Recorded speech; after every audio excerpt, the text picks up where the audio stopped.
आज की बड़ी बहस, क्या दुनिया में बज रहा है देश का डंका, इस पर करेंगे हम आज चर्चा। और हमारे नेहा, आपको बीच में रोकना चाहूंगा, एक बड़ी खबर आ रही है, अपने दर्शकों को बता दें कि बड़े घोटालों की जांच तेज करने के लिए सीबीआई के अंदर एक विशेष जांच दल बनाया गया है। यह जांच दल हेलीकॉप्टर घूसकांड, विजय माल्या कांड जैसे बड़े मामलों की जांच करेगा। इस वक्त हमारे साथ ओम प्रकाश तिवारी जुड़ गए इसी खबर पर और ज्यादा जानकारी के साथ। ओम प्रकाश, इस अलग जांच दल की आवश्यकता क्यों पड़ी और इसका क्या मतलब निकाला जाए? अखिलेश, देखिए, ये स्पेशल इन्वेस्टिगेशन टीम बनाई गई है जिसकी अगुवाई 1984 बैच के आईपीएस ऑफिसर राकेश अस्थाना करेंगे। और ये case Agusta Westland, Vijay Mallya और पैरामाउंट एयरवेज जैसे संवेदनशील मामलों की जांच करेगा। सबसे महत्वपूर्ण बात मैं आपको बता दूं कि अगस्ता वेस्टलैंड और विजय माल्या, इन दोनों मामलों को लेकर सीबीआई अपनी साख बचाने में जुटी हुई थी, क्योंकि विजय माल्या केस में उनके ऊपर आरोप लगा था कि विजय माल्या को भगाने में कहीं किसी अधिकारी का तो हाथ नहीं है। और अगस्ता वेस्टलैंड में एक बड़ी बात उभर कर सामने आई थी कि अगस्ता की मीटिंग में खुद वर्तमान सीबीआई डायरेक्टर अनिल सिन्हा भी मौजूद थे। लिहाजा इन दोनों केसों में सीबीआई अपनी साख बचाने में जुटी हुई थी। और ऐसे में एक एसआईटी की जरूरत महसूस की गई जो तेजी के साथ इन संवेदनशील मामलों की जांच करे। फिलहाल सीबीआई में इस एसआईटी का गठन कर दिया गया है, जिसका इंचार्ज 1984 बैच के अधिकारी राकेश अस्थाना को बनाया गया है। अखिलेश, शुक्रिया इस जानकारी के लिए ओम प्रकाश तिवारी आपका। तो अब अलग जांच दल सीबीआई के अंदर जो बड़े घोटाले हैं उनकी जांच के लिए। नेहा, शुक्रिया आपका अखिलेश। रुक करेंगे आज की बहस का। आज की बहस का विषय है कि क्या दुनिया भर में भारत का डंका बज रहा है। और यह सवाल इसलिए उठ रहा है क्योंकि अमेरिका की संसद में प्रधानमंत्री नरेंद्र मोदी का कल रात मेगा शो हुआ। 45 मिनट के भाषण में सुनी गई 66 बार तालियों की गड़गड़ाहट। अमेरिकी सांसद प्रधानमंत्री मोदी के फैन बन गए। मोदी का ऑटोग्राफ लेने के लिए अमेरिकी सांसद लाइन लगाकर खड़े थे।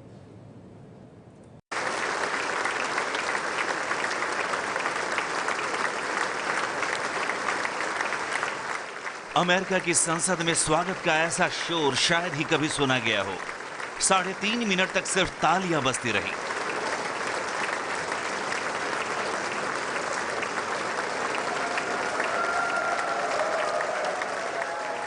पीएम मोदी का स्वागत शानदार हुआ तो संसद से विदाई के वक्त अमेरिकी सांसद लाइन लगाकर ऑटोग्राफ के लिए खड़े दिखे।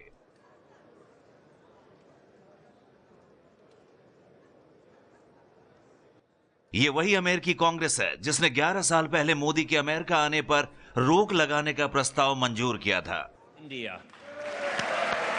और अब एक बार, 2 बार नहीं, 9 बार अमेरिकी सांसदों ने खड़े होकर मोदी के भाषण की तारीफ की।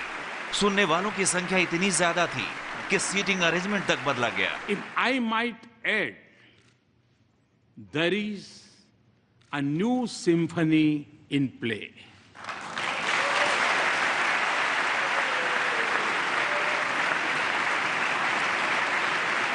जैसे भारत में राज्यसभा और लोकसभा के सांसदों का संसद में संयुक्त अधिवेशन होता है, उसी तरह अमेरिका में प्रतिनिधि सभा और सीनेट के सांसदों के संयुक्त अधिवेशन को पीएम मोदी ने संबोधित किया। बड़ी बात यह रही कि ऐसी जगह पर खड़े होकर मोदी ने बिना नाम लिए जब आतंकवाद को लेकर पाकिस्तान पर हमला बोला तो अमेरिकी सांसदों ने खड़े होकर समर्थन किया। It is a shadow spreading across the world. It is incubated in India's neighborhood. I commend the members of the US Congress for sending a clear message to those who preach and practice terrorism for political gains. PM Modi ने कहा कि भारत के 125 करोड़ लोगों के बीच किसी तरह का कोई भेदभाव नहीं होता और संविधान हमारे लिए एक पवित्र ग्रंथ है। The Constitution is its real holy book. And in that holy book,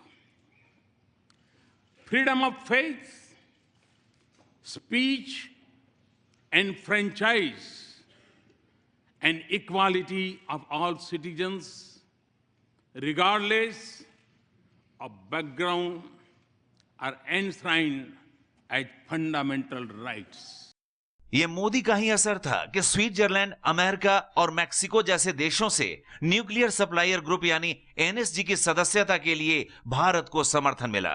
इसके अलावा मिसाइल टेक्नोलॉजी पर नियंत्रण रखने वाली संस्था एमटीसीआर में भारत की एंट्री का रास्ता साफ हो गया। इससे दुनिया के 34 देशों के बीच मिसाइल टेक्नोलॉजी के लेन देन में भारत भी शामिल हो गया है। अगले 10 साल में अमेरिका की मदद से विशाल युद्धपोत तैनात होगा। यह समझौता चीन की बढ़ती समुद्री ताकत को देखते हुए बेहद अहम है। एक तरफ अमेरिका में मोदी को रक्षा और बिजनेस के स्तर पर सफलता मिली, वहीं अमेरिका से मैक्सिको पहुंचे नरेंद्र मोदी को मैक्सिको में राष्ट्रपति एनरिक अपनी कार में बिठाकर शाकाहारी मैक्सिकन डिनर के लिए लेकर गए। तो ये 5 देशों की 6 दिवसीय यात्रा प्रधानमंत्री मोदी की रही। आतंकवाद, व्यापार, टेक्नोलॉजी, इन तमाम मुद्दों पर बात हुई। अब सवाल ये है कि जिस तरह से प्रधानमंत्री मोदी ने भारत के हितों को विदेश में रखा, क्या दुनिया में वाकई में देश का डंका बज रहा है? आज इस पर हम चर्चा करेंगे और इसी से जुड़ा एक और सवाल ये होगा कि आज हर बड़े मुद्दे पर भारत को दुनिया से क्या ज्यादा समर्थन मिल रहा है? हमारे हितों को क्या दुनिया ध्यान से सुन रही है? क्या दुनिया के देश समर्थन दे रहे हैं पहले के मुकाबले ज्यादा? मोदी की विदेश नीति क्या देश को मजबूत बना रही है? सवाल ये भी है। हमारे साथ आज की इस चर्चा में खास मेहमान मौजूद हैं। कांग्रेस पार्टी से अखिलेश प्रताप सिंह हमारे साथ हैं, बीजेपी से श्याम जाजू साहब हैं, समाजवादी पार्टी से सीपी राय साहब, आभा देव हबीब जी हमारे साथ मौजूद हैं और थोड़ी देर में हमारे साथ आभा जी जुड़ेंगी और वरिष्ठ पत्रकार कंचन गुप्ता यहाँ स्टूडियो में हमारे साथ मौजूद हैं। आप सबका स्वागत है। सबसे पहले अखिलेश प्रताप सिंह जी, मैं आपसे जानना चाहूंगी, प्रधानमंत्री मोदी ने कल जिस तरह से अमेरिकी कांग्रेस के दोनों सदनों को संबोधित किया, जो तालियों की गड़गड़ाहट, 66 बार तालियां बजी। 11 साल पहले इसी अमेरिकी कांग्रेस ने नरेंद्र मोदी का वीजा रोक दिया था और अब उनको बुलाया। ये वाकई में देश का डंका बजना नहीं है अगर, तो क्या है? अखिलेश जी।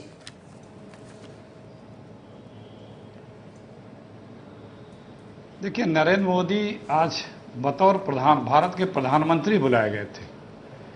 आपने अभी जिस बात से शुरुआत की, मैं उसी से शुरू करता हूं। दुनिया में डंका बज रहा है। हम दुनिया की शुरुआत करते हैं भारत के पड़ोसी राष्ट्रों से। कहां कहां डंका बज रहा है? नेपाल की हालत हमें बताने की आवश्यकता हो तो हम बता दें। पाकिस्तान से हमारे कैसे रिश्ते हैं, बताने की आवश्यकता हो तो हम बता दें।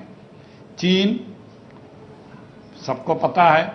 बांग्लादेश बताने का विधिवत और विस्तार से बताने को हो तो मेरे पास है मटेरियल, में बता सकता हूं। श्रीलंका, वहाँ की स्थिति कहिए बता दूं। मालदीव, कहिए वहाँ की स्थिति बता दूं। तो दुनिया, पहले हम पड़ोस से शुरू कर रहे हैं। हमारा यहाँ कितना डंका बज रहा है? हमारे मित्र राष्ट्र कहाँ पहुँच गए हैं? कौन इसका जिम्मेदार जवाबदेह है? और अमेरिका में हमारे प्रधानमंत्री का स्वागत हो, सबको अच्छा लगता है। आप जनसभा, वहाँ के सभा को संबोधित करने में आतंकवाद का जिक्र करते हैं, पड़ोसी राष्ट्र के आतंकवाद का जिक्र करते हैं। लेकिन क्या मीटिंग में आपने आतंकवाद का मुद्दा रखा? क्या आपने पाकिस्तान, देखिए अमेरिका और हिंदुस्तान में सबसे क्रूशियल इशू होता है, वो है पाकिस्तान और हिंदुस्तान। अखिलेश जी, मेरे ख्याल में आपसे संपर्क हमारा टूट गया है, फिर से संपर्क साधने की कोशिश करेंगे, लेकिन आपने काफी बातें कह दी। श्याम जाजू साहब बीजेपी से हमारे साथ मौजूद हैं। श्याम जाजू साहब, अखिलेश, मैंने शुरुआत इस बात से की थी कि 2005 में जिस अमेरिकी कांग्रेस ने वीजा रोका, आज उन्हीं के मेहमान कल बने प्रधानमंत्री नरेंद्र मोदी। तो उस पर अखिलेश जी का कहना है कि देश के प्रधानमंत्री को वहां बुलाया गया है और वो कह रहे हैं पड़ोसी देशों के साथ आप संबंध देखिए, उसी से स्थिति साफ हो जाती है। क्या कहेंगे आप इस पर? अखिलेश जी का बयान सुनकर मुझे बड़ा दुख हो रहा है। कोई भी देशभक्त नागरिक का सीना फूलना चाहिए। मोदी जी जैसा हमारे देश का नेतृत्व करने वाला नेता, इस देश का पंतप्रधान, प्राइम मिनिस्टर, विश्व का नेता बनने जा रहा है। उनके भाषण के क्षमता के लिए हमें कभी संदेह नहीं था, पर उन्होंने अपनी भौगोलिक क्षमताओं के ऊपर जाकर पूरे विश्व में जिस प्रकार से कल स्टेट्समैन की भूमिका निभाई, और जो मैंने तो देखा कि इस देश में जब वो पार्लियामेंट में बोलने के लिए खड़े होते हैं तो कांग्रेस वाले वॉकआउट करते हैं और अमेरिकी कांग्रेस उठकर खड़ी होती है, उनके सम्मान करती है। यहां जब वो मोदी जी बोलते हैं तो केवल 44 कांग्रेस वाले सुनने के लिए वहां हाजिर है, क्योंकि उतने ही जीत के आए। वहां पूरी अमेरिकी कांग्रेस उनका भाषण सुनती है और पूरी अमेरिकी कांग्रेस, जिन्होंने एक टाइम उनका वीसा नकारा था, वो उनका भक्त बन गई है। मुझे वो दिन भी दूर नहीं दिख रहा। नहीं, पर श्याम जाजू साहब, आप कह रहे हैं कि पूरी अमेरिकी कांग्रेस उनकी भक्त हो गई है, मुरीद हो गई है। श्याम जाजू साहब, ये बहुत ज्यादा आगे ले जाना नहीं होगा, क्योंकि अगर कोई पलटकर ये सवाल करे कि नरेंद्र मोदी अब देश के प्रधानमंत्री और प्रधानमंत्री की हैसियत से उनको बुलाया गया, उनको निमंत्रण दिया गया था स्पीकर द्वारा, इसीलिए उनको पूरी संसद ने सुना भी। जो बात कांग्रेस उठा रही है, तो उसका जवाब आप कैसे देंगे? सवाल कांग्रेस और बीजेपी का नहीं है। विदेश में जब आदमी रिप्रेजेंट करता है तो वो देश को रिप्रेजेंट करता है, पर उनके देश के उनके भाषण का आकलन करने के लिए जब हम बैठते हैं और हम अपने पार्टी के चश्मे से उसको देखेंगे और उनकी हम कमियां निकालने की कोशिश करेंगे, मुझे लगता है कि ये भद्दी राजनीति है। केवल दूसरा दृष्टिकोण ही नहीं है हमारे पास। अखिलेश जी, हर चीज को कांग्रेस की राजनीतिक चश्मे से ही आप देख रहे हैं। सरकार को जाजू साहब कह रहे हैं अमेरिकी कांग्रेस भक्त हो गई, एक विपक्ष ज्यादा वक्त नहीं लगेगा जब देश के कांग्रेसी भी भक्त हो जाएंगे पीएम मोदी के।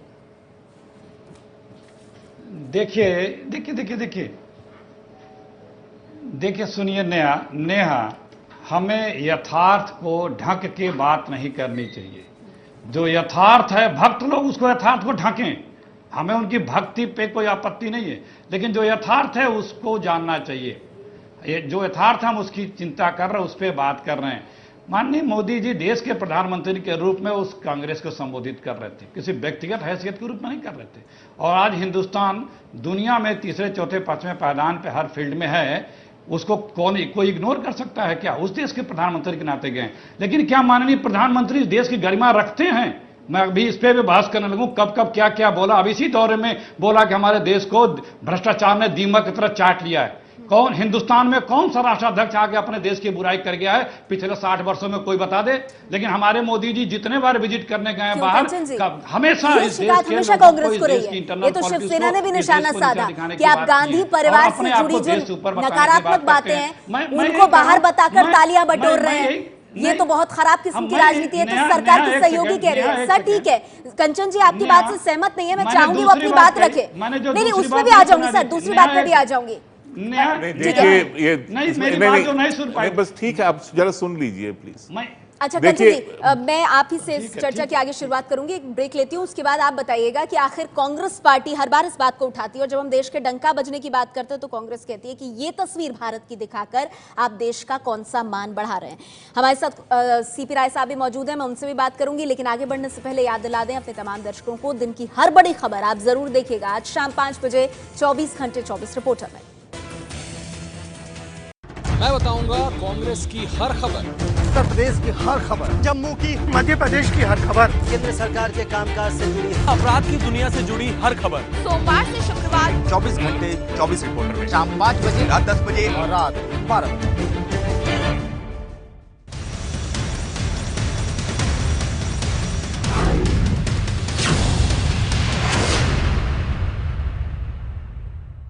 प्रधानमंत्री मोदी की 5 देशों की 6 दिवसीय यात्रा खत्म हुई है। क्या प्रधानमंत्री मोदी के देश की यात्राओं से वाकई में देश का डंका दुनिया भर में बज रहा है? हमारे साथ यहाँ कंचन गुप्ता मौजूद हैं और समाजवादी पार्टी से सीपी राय साहब भी हैं। सबसे पहले कंचन जी आपसे जानना चाहूंगी, अभी अखिलेश ये कह रहे थे कि दुनिया में देश का सम्मान कैसे बढ़ेगा जब आप हर जगह जाकर के भ्रष्टाचार को लेकर विपक्षी विरोधी पार्टियों पर ताना मारेंगे और वाहवाही बटोरेंगे। देखिए इसमें दो पहलू हैं। एक तो है जहां पर भी विदेश में कहीं पर भी जाकर आप आज अगर देश के लिए पैसा मांगे कि आप यहां पर आकर निवेश कीजिए, जो पहला प्रश्न आता है, लेकिन आपके देश में जो करप्शन है उसका क्या हुआ है, क्या उसके लिए कुछ किया गया है? 2009 और 2014 के बीच इन 5 सालों में जो एक देश की छवि बनी थी पूरे दुनिया भर में, उस छवि को मिटाना बहुत जरूरी है। क्या कांग्रेस का नाम लेना चाहिए ना लेना चाहिए, मैं उस झगड़े में नहीं जाता। दूसरी बात है, अगर हम ये छोटे चीज़ों से जरा हट कर देखें, कल मोदी जी जब यूएस कांग्रेस में बोल रहे थे तो वो कोई मोदी जी नहीं बोल रहे थे, भारत के प्रधानमंत्री बोल रहे थे, भारत की आवाज़ वहाँ पर सुनाई दे रही थी। तो हम शायद इसको बीजेपी और कांग्रेस के चश्मे से ना देखें, भारत के नजरों से देखें। ठीक है। तीसरी एक छोटी सी और मैं बात जो कहना चाहता हूं, मोदी जी छठे प्रधानमंत्री हैं जिन्होंने यूएस कांग्रेस को एड्रेस किया है। नेहरू जी ने 1949 में एड्रेस किया था, वॉयज ऑफ डिस्कवरी कहा गया था उस एड्रेस को।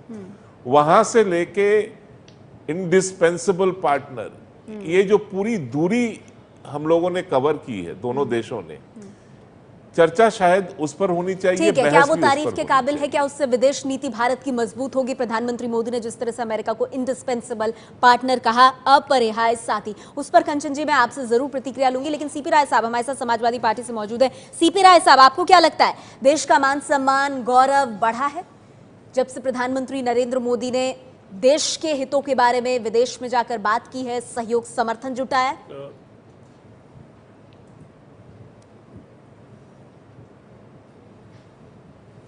मेरे जवाब के तीन चार पक्ष होंगे, टोकिएगा नहीं।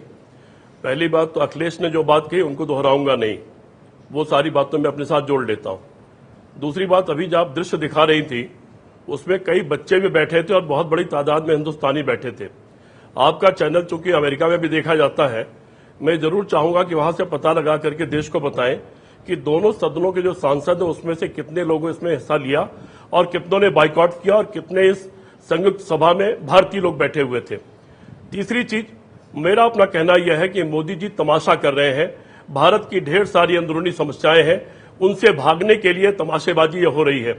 चूंकि देश में वो असफल साबित हुए हैं, अयोग्य साबित हुए हैं, इसलिए इन तमाशों के द्वारा उन असफलताओं और अयोग्यताओं को ढकने की कोशिश हो रही है।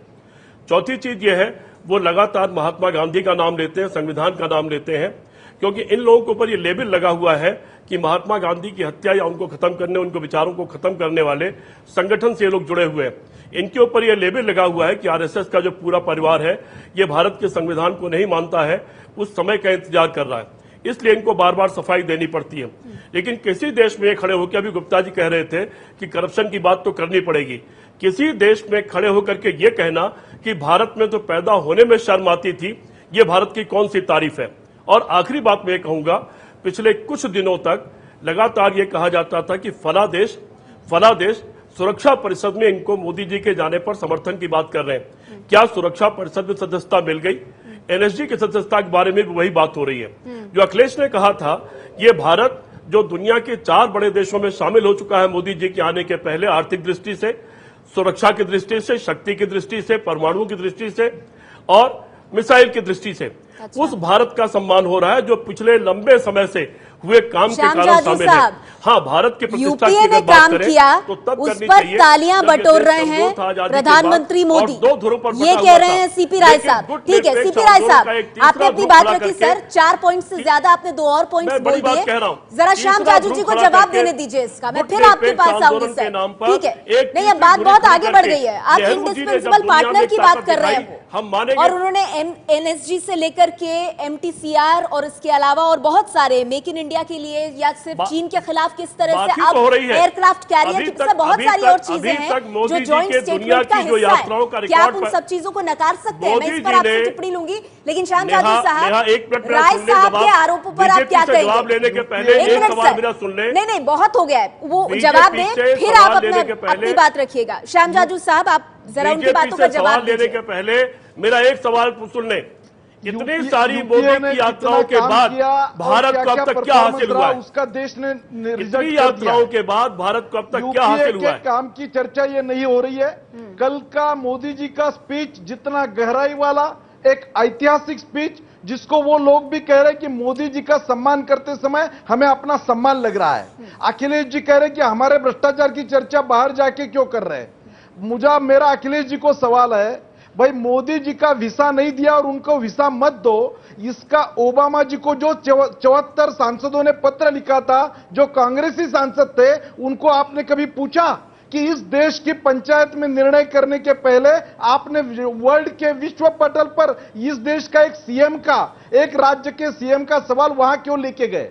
सवाल कल का जो स्पीच है उसने जिस प्रकार से भारत को वहां प्रस्तुत किया गया है, एक गहराई में जाकर एक भारत ग्लोबल ग्रोथ का इंजन हो रहा है। और वहां कहते समय पाकिस्तान का आप जो आतंकवाद की जननी वाला पाकिस्तान, उनका आप समर्थन नहीं कर सकते।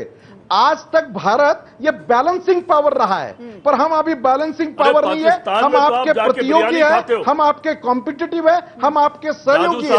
इस प्रकार से जो भारत को रखा गया, मुझे लगता है कि भारत के लिए एक गरिमापूर्ण काम हुआ है।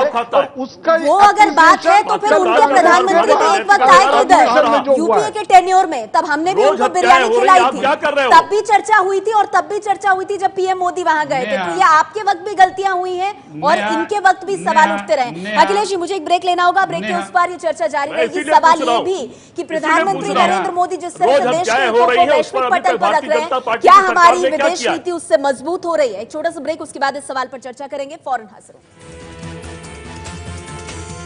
मैं बताऊंगा कांग्रेस की हर खबर, उत्तर प्रदेश की हर खबर, जम्मू की, मध्य प्रदेश की हर खबर, केंद्र सरकार के कामकाज से जुड़ी, अपराध की दुनिया से जुड़ी हर खबर, सोमवार से शुक्रवार 24 घंटे 24 रिपोर्टर में, शाम 5 बजे, रात 10 बजे और रात 12 बजे।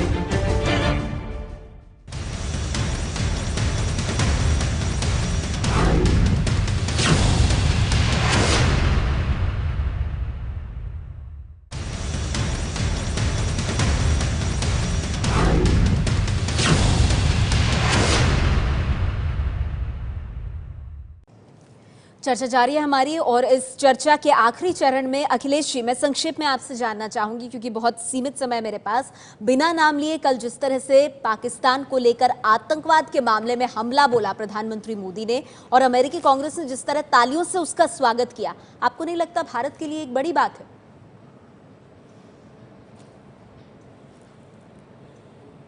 देखिए, पहली बार मैं ये कहना चाहता, लेकिन मेरा लिंक टूट गया था। देखिए, किसी भी राष्ट्राध्यक्ष के लिए दो बातें बड़ी महत्वपूर्ण होती है। उस राष्ट्र की जिसका अध्यक्ष है उसका कितना वजन है, फिर उसके ऊपर बैठे व्यक्ति का व्यक्तित्व कितना वजनी है। यहाँ हमें बताने की आवश्यकता नहीं है कि हमारे राष्ट्र का कितना वजन है, माननीय मोदी जी का कितना वजन है। ये बात उस पार्लियामेंट में कहने की बजाय राष्ट्रपति से क्यों नहीं करते हैं, जहाँ से हमें रिजल्ट आना है। यही तो बात है कि आप चर्चा के लिए बात करते हैं, रिजल्ट के लिए काम नहीं करते हैं। पाकिस्तान, मैंने शुरू में कहा था कि हिंदुस्तान और अमेरिका के रिश्ते सबसे महत्वपूर्ण क्रूशियल पॉइंट उस पर निर्भर करते हैं कि वो पाकिस्तान और इंडिया में किसे ज्यादा तरजीह देता है। क्या हम लोग देख नहीं रहे हैं कि पिछले कुछ महीनों से पाकिस्तान को और हिंदुस्तान को तरजीह अमेरिका भारत की जो आप बातें करते थे, जो आप बातें किए हैं कि हमारा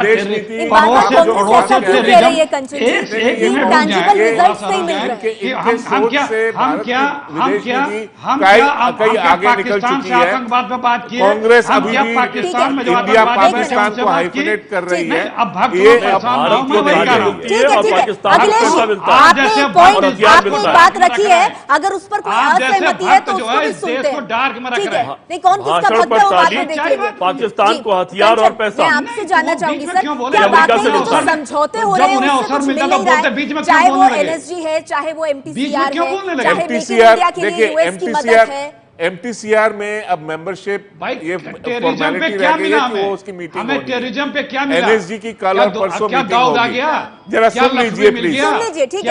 आप शायद नहीं आतंकवाद पर मैं कंचन से वही जाने, कंचन जी, अरे एमटीसीआर सिर्फ तालियों तक है या तालियों से आगे? एमटीसीआर का मेंबरशिप मतलब भारत अब higher grade technology, missile technology खरीद पाएगा और यहां पर जो मिसाइल बन रहे हैं वो और देशों को बेच पाएगा। अरे मिसाइल मेरे पास क्या नहीं है, मेरे पास पीएसएलवी है, मेरे पास क्रायोजेनिक इंजन है, मेरे पास आईसीबीएम है, मेरे पास आपके पास इतना कुछ होता तो फिर आपकी सरकार, अखिलेश जी आपकी सरकार जब थी तो फिर एमटीसीआर की क्यों मेंबर बनना चाह रही थी कांग्रेस?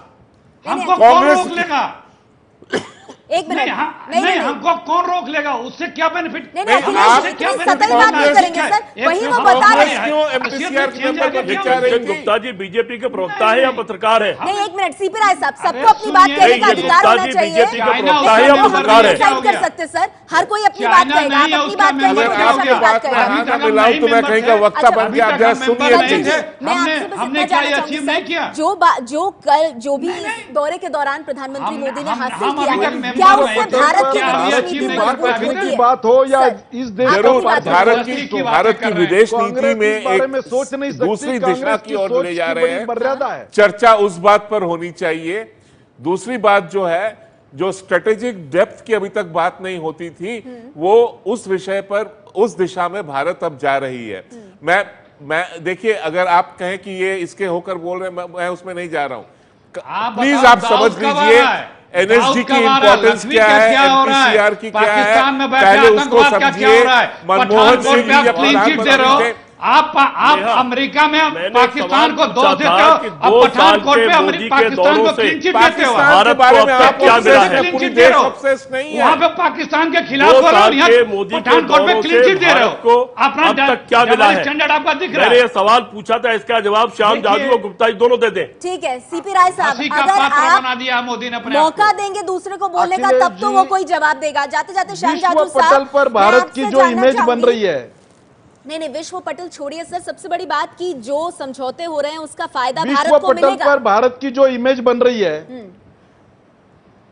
नेहा मिनट सर, पठानकोट जवाब देने में पठानकोट में पाकिस्तान को क्लीन चिट ये है। वो और अमरीकी भारत सीनेट क्या मिला? अमरीकी सीनेट में पाकिस्तान को श्याम घुस जाजू रहे जी, हैं। ये कौन सा स्टैंडर्ड कांग्रेस है? वाले इस दुनिया पाकिस्तान से कई ज्यादा बड़ा है जी। पठानकोट में और इनका हर ये ना, ये बात चीफ पर क्लीन चिट दे पार्टी रहा है। पॉलिटिक्स के नजरिए से मेरी आवाज नहीं देखने हो रही के हो। कारण कांग्रेस के इस प्रकार के हालात आज देश में बने हुए चलिए हैं। वक्त मेरे विश्व पास पटल पर चर्चा के भारत लिए इतना ही के है। गरिमा में ये स्थिति वक्त में तय लाने का करेगा, प्रयास ये केवल नतीजे नरेंद्र तय मोदी करेंगे ने कि प्रधानमंत्री मोदी की ये यात्रा कितनी सफल होती है। 5 देशों की यात्रा और कई समझौते करके प्रधानमंत्री वापस देश जवाब नहीं दिया लौटे। मेरा। बहुत बहुत शुक्रिया मेरा सीपी जवाब राय नहीं साहब। दिया बीजेपी। वक्त इतना ही है मेरे पास, इसीलिए अगर थोड़ा छोटा आप रखें तो सामने वाला जवाब भी दे सके। बहुत बहुत शुक्रिया आप सभी मेहमानों का।